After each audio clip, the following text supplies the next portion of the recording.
A CPMI dos atos do dia 8 de janeiro ouve amanhã o tenente-coronel Mauro Cid, ex-ajudante de ordens de Jair Bolsonaro. Quem traz agora todos os detalhes para a gente é o Bruno Pinheiro, também direto de Brasília. Bruno, boa noite a você. Com o direito de permanecer calado diante dos parlamentares, como vai funcionar esse depoimento, hein?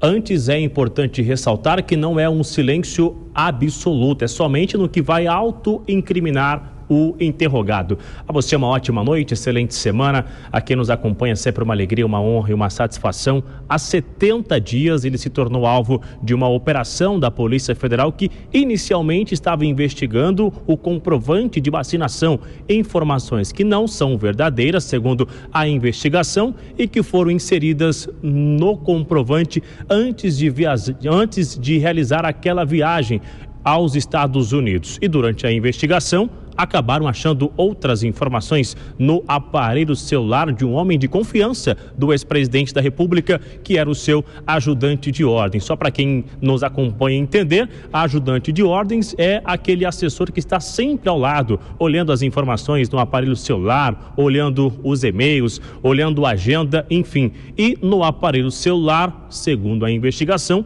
havia um planejamento, um roteiro de um golpe de Estado. E com alguns nomes que eu cheguei a conversar recentemente, que são ligados ao ex-presidente e ligados também ao ex-ajudante de ordens, revelaram que essa informação, que esse aparelho do celular, Lívia, ele se tornou uma espécie de um local de reclamações. Aqueles aliados e alguns eleitores que não estavam aceitando o resultado, ou que estavam incomodados com alguma situação, eles reclamavam naquele aparelho celular. Então, essas informações que foram localizadas durante a investigação nunca seriam utilizadas e que não era um planejamento de um golpe de Estado. Em diversos depoimentos na Polícia Federal, ele ficou em silêncio. Agora será a vez de responder. Recorreu à Suprema Corte, que entendeu que o silêncio estará assegurado somente naquilo que for autoincriminar. Ou seja, em algum momento será necessário ele responder aos senadores e também aos parlamentares. Eles ainda vão interrogar qual é o nível de intimidade, a ligação do ex-presidente com os atos do 8 de janeiro. Essa oitiva iria acontecer na semana anterior.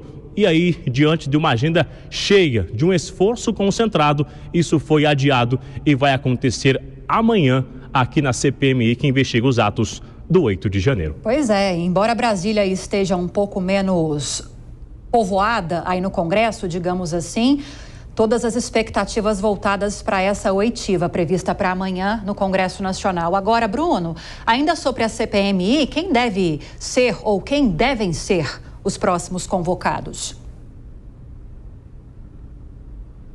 Existem diversos requerimentos, um pouco mais de 800 requerimentos. Entre esses requerimentos, que serão analisados inclusive amanhã, antes de iniciar essa oitiva, está aquele repórter cinematográfico que está fazendo uma filmagem, uma foto, durante a invasão lá no Palácio do Planalto. Ele será ouvido. Adriano será, então, esse requerimento que será analisado amanhã e a expectativa de que seja aprovado, seja convidado e ele venha na CPMI responder se ele estava acompanhando aqueles invasores que estavam acessando ali o interior do Palácio do Planalto, a hora que eles olham a imagem, se ficou boa ou não. Isso tudo será oferecido na CPMI do 8 de janeiro. Se algo que foi então articulado, de que forma ele acessou o segundo andar do Palácio do Planalto e estava acompanhando aqueles invasores naquele emblemático 8 de janeiro. E aí, na semana que vem, após o recesso, na verdade, outros nomes serão analisados com diversos requerimentos envolvendo os atos do 8 de janeiro e atos após as eleições de outubro de 2022. Agora, o receio é que esses nomes integrantes da CPMI não estejam amanhã, não atinge o número suficiente. Se fosse realizar hoje a CPMI, aparentemente ela não iria acontecer, já que o Congresso Nacional está vazio. Pois é, essa Essa é uma grande dúvida, inclusive, né, Bruno Pinheiro? Qual vai ser o quórum dessa reunião da CPMI amanhã? Cenas para os próximos capítulos. Muito obrigada pelas informações. Já já a gente volta a se falar. Dora Kramer, quero sua análise agora, porque há uma previsão de que, já temendo que haja esse silêncio quase absoluto de Mauro Cid nessa oitiva amanhã, esse é um movimento da própria relatora, a senadora Elisiane Gama, que seja apresentado um requerimento para que haja uma sessão extra e que nessa sessão extra, logo depois dessa oitiva, seja analisada uma documentação ou um requerimento de quebra de sigilo telemático de Mauro Cid. O objetivo principal seria ter acesso a trocas de e-mails entre Cid e outras pessoas, e-mails que teriam sido trocados por meio do endereço institucional da presidência a partir do dia 1º de janeiro, para ver se há alguma troca de mensagens que tem alguma relação com os atos de 8 de janeiro. Será que isso deve se concretizar? Seria interessante que se concretizasse, na sua opinião? O que você espera para essa oitiva e essa reunião de amanhã?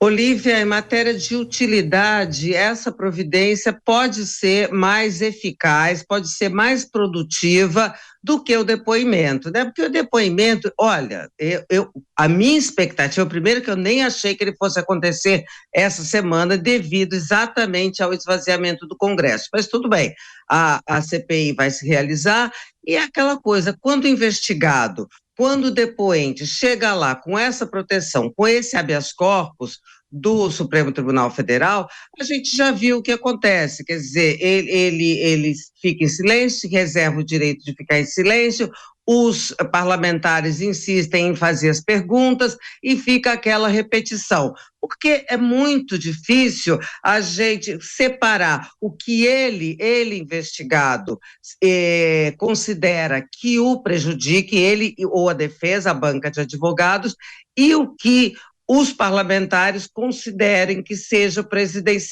prejudicial.